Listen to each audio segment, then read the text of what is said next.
Markets का action तूल पकड़ने जा रहा है और चार बेहद इंटरेस्टिंग कंपनीज के आईपीओ खुल रहे हैं। वो डिटेल सामने आने शुरू होंगी, लेकिन सबसे ज्यादा बज और हाइप जिसके अराउंड है, पहले उससे शुरुआत कर रहा हूं।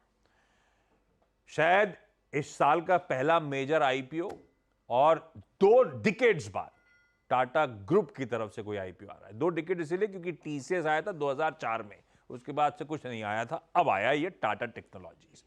अब सब इस पे ही बातचीत कर रहे हैं सबसे ज्यादा, तो सोचा इससे शुरुआत करी जाए। सारे आईपीओ रिलेटेड स्नैपशॉट आपकी स्क्रीन पे आ रही है, उस पर नहीं जा रहा हूं। इस आईपीओ पे बातचीत करने के लिए सन्नी अग्रवाल साहब भी जुड़ते हुए आपको आपकी स्क्रीन पे नजर आएंगे। आपने टटोला क्या टाटा टेक्नोलॉजीज, कैसा लग रहा है? बहुत बज है। देखिए बस तो है, मैं इस पर खास तौर से इसलिए बात करना चाहता हूँ। 2004 की आपने बात की, टीसीएस का तब आईपीओ था। हम सब ने अपना करियर तब शुरू ही किया, बिल्कुल उसी के आसपास शुरू किया था अपना करियर। और तब उसने जो एक जनरेट किया था, एक मोमेंटम जनरेट किया था, और तब से आप रिटर्न्स देख लीजिए टीसीएस में, क्या शानदार रिटर्न्स रहे। मेरे ख्याल से इतना पैसा बना के दिया टीसीएस ने, इसका कोई हिसाब नहीं है। अब इशू क्या हो गया है कि अब 20 साल के बाद एक टाटा ग्रुप से एक आईपीओ आ रहा है, और एक अच्छी चीज़ जो टाटा ग्रुप ने करी है, अपने पीयर्स के मुकाबले आईपीओ का प्राइस बैंड सस्ता रखा है। देखिए होनासा के केस में उन्होंने क्या कहा था कि आप इस प्राइस पर आईपीओ नहीं कर सकते, उसके बाद वो चल रहा है वो अलग बात है। यहाँ पर आप जो है ना आईपीओ ठीक प्राइस पर कर रहे हैं। लिस्टिंग का मार्केट कैप करीब करीब 20,200 करोड़ का। मेरे ख्याल से आशीष ये शायद इंडियन मार्केट की हिस्ट्री में सबसे बड़े ब्लॉकबस्टर आईपीओज में से एक होगा in terms of record subscription. अब ऑब्वियसली आपको अप्लाई तो करना है, आपकी इसमें लॉटरी है, लग गया तो मेरे ख्याल से जो इशू पे प्राइस पे आ रहा है उसका शायद 80 to 100% प्रीमियम भी लिस्टिंग पर पॉसिबल है। ये मैं इसलिए भी कह रहा हूँ क्योंकि ये अनलिस्टेड मार्केट में अवेलेबल है स्टॉक, और अनलिस्टेड मार्केट में जो इशू प्राइस आ रहा है उससे ऑलमोस्ट डबल प्राइस पे है ये स्टॉक। तो ऐसा नहीं है कि वो अनलिस्टेड वाले पैसा गंवाने वाले, तो उनको ही पता है कि ये मतलब ऑब्वियसली आईपीओ जब आप लाते हैं तो आप उस हिसाब से आईपीओ लेके आते हैं। ठीक है, ये आपकी इंजीनियरिंग रिसर्च एंड डेवलपमेंट में है कंपनी। अब इसमें क्या है, प्योर ओएफएस है।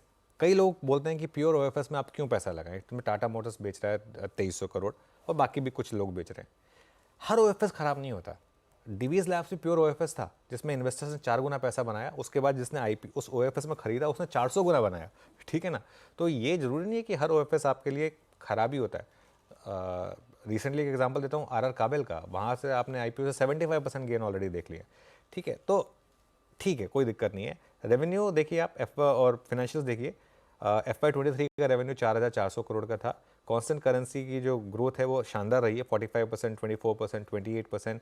मार्जिन्स भी ठीक ठाक है, 16% थे, उसके बाद से 18, 18.5% की रेंज में इनके मार्जिन्स रहे हैं। एक कंसर्न इसमें यह है कि इसका जो सबसे बड़ा कंट्रीब्यूशन है वो टाटा मोटर्स और JLR है। मतलब वो उनका जो कंट्रीब्यूशन है वो करीब करीब 1/3 से थोड़ा ज़्यादा 40% के करीब करीब टाटा मोटर्स और JLR की वजह से आता है। लेकिन उसको कॉम्पेंसेट क्या कर रहा है, वैल्यूएशन। KPIT ट्रेड करती है, KPIT सबसे क्लोज कंपटीटर है, KPIT ट्रेड करती है 80 टाइम्स पर। टाटा टेक का रेवेन्यू KPIT से ज़्यादा है, लेकिन वो लेकर आए आईपीओ को 32 टाइम्स पर। L&T टेक 37.5 टाइम्स पर है, टाटा Elxsi 61 टाइम्स पर है। मेरे ख्याल से ये स्टॉक जो है आपको 60 से 70 टाइम्स के प्राइस अर्निंग्स पे जाके सेटल होगा। तो इसके लिए मुझे ऐसा लग रहा है कि ये एक ब्लॉकबस्टर आईपीओ होगा, और ये इसमें आप का लिस्टिंग पे भी पैसा बनेगा और इसमें आपका लिस्टिंग के बाद भी पैसा बनेगा। ये एक मेरा व्यू है इस पर। तो मतलब बेसिकली 3 दिन में पैसा डबल, और अक्षय कुमार ने 2 दिन में कराया था, इधर 3 दिन में होगा। और ये टाटा ग्रुप की कंपनी। देखिए ये एक कहते हैं ना, एक वो सीरीज आई थी जिसमें वो जो हर्षद मेहता पे बनी थी, वो बोलते हैं ना कि वो बोलते हैं टिप दे दो, उन्होंने कहा कि टाटा का कोई भी शेयर लेके डाल दो। अब उस समय लगता है कि यार कोई, लेकिन अगर आपने कर दिया होता वो तो पुरखों की वेल्थ बन गई होती है आपकी। एक ऐसा ग्रुप है जो मतलब एक socially responsible group, retail share holders का ध्यान रखने वाला ग्रुप, चैरिटी इतनी ज़्यादा करने वाला ग्रुप। राकेश झुंझुनवाला हमेशा कहते थे कि मैं टाटा ग्रुप में सबसे ज़्यादा इन्वेस्टमेंट इसलिए हूँ क्योंकि वो सबसे ज़्यादा चैरिटी करते हैं। तो इसके लिए तो वो मतलब कभी भी कोई एक्विजिशन होता था टाटा ग्रुप पे, वो हमेशा बोलते थे कि बकवास है। तो ये मतलब उन्होंने तो खैर अपनी लाइफ की सबसे ज़्यादा वेल्थ भी टाइटन में बनाई थी। मतलब टाटा ग्रुप में कोई एक ऐसा स्टॉक नहीं रहा होगा, एक आध कोई अगर नाम याद आए मतलब तो अलग बात है, जिसमें आपने वेल्थ ना जनरेट करी हो। मतलब आपने वेल्थ बनाई है। यहाँ पर एक TTML था जो सिर्फ रह गया था, वो भी पिछले 2-3 साल वहाँ पे भी रैली आई। अदरवाइज मतलब अच्छी वेल्थ बनी आपकी। वो VSNL को जब टाटा ग्रुप ने लिया और एक्वायर किया टाटा कॉम, तो देखिए किस तरीके के वहाँ पर रिटर्न्स बने आपको। तो ये मेरे ख्याल से और कुछ नहीं ना, आपको एक ग्रुप पे एक यकीन रख के यहाँ पर अप्लाई करना है। आज